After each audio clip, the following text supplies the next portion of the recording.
Hey everyone, and welcome back to another round of They Said What with Mama's Uncut, where we talk about some of the celebrity stories we've written on our website. Again, we got Lisa and Mindy. You guys ready to talk some celebrity gossip? Oh, yes. All right.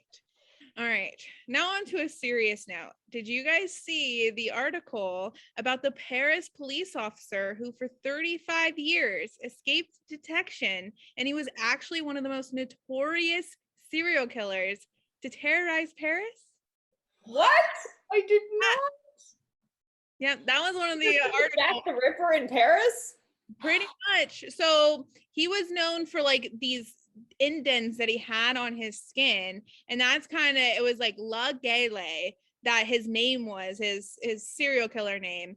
And yeah, he basically, so last week they started narrowing it down that based on all of the kind of evidence that they had, they knew that he would capture the women or girls with a police card, and that when he would like tie them up, it was very professionally done. So they came to the conclusion that it was obviously a military police officer who was like wreaking havoc back in the 80s and 90s. He was actually one of the people that they questioned last week, and he killed himself.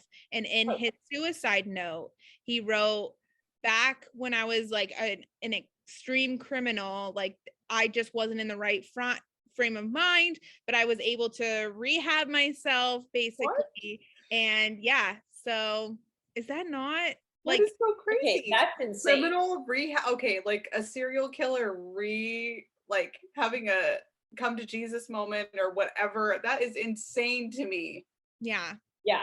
And I'm not sure, no matter how many good works he's done since then, you really can atone for whacking people No. indiscriminately. No. Especially minors. His youngest known victim was 11. No. Oh my God.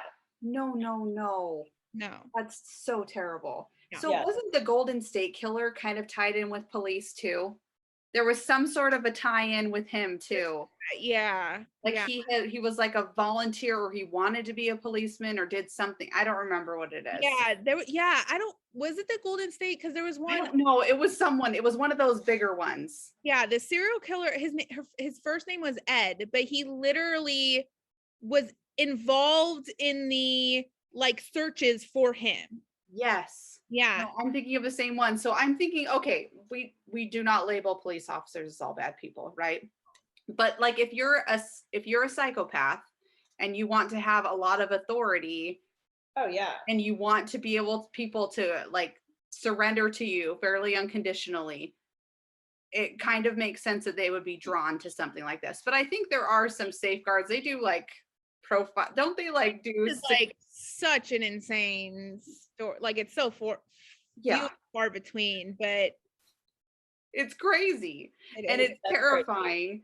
And it's there's a reason why you can call in and make sure that the person pulling you over is a legitimate police officer. It's because of something to do with that case that you mentioned, Sarah.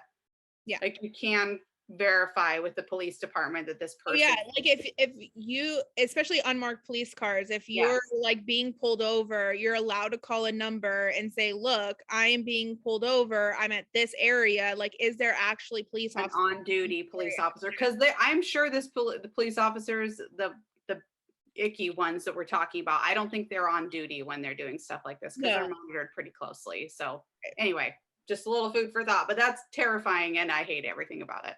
Yeah. Except for the fact that he's done and gone. Yeah. That's okay. Yeah. Ooh. Okay, but like, let's go back to Dexter, right? Dexter tried to rehab himself a million and it just never worked. Yeah. And then, fortunately we have a new season coming out this fall because he couldn't rehab himself and now he's killing people in Alaska. Yeah. I didn't know there was a new season of Dexter. Oh yes. Wow. I think it's this month or next month. That's crazy. Yeah, the rehabbing thing is weird to me. It's usually like something like they have kids. I think that's what happened with the D'Angelo guy, the Golden State Killer. I think he had kids and like he just got too like tied up in his children's lives type of thing. But that still doesn't even make sense to me because he stopped killing too. Yeah. Because everything like you hear about serial killers is it's just they escalate, and then they get caught. And oh, it's terrifying to think that they're just out there rehabbing themselves. I know. Don't forget to send us over your questions so we can answer them here. Bye.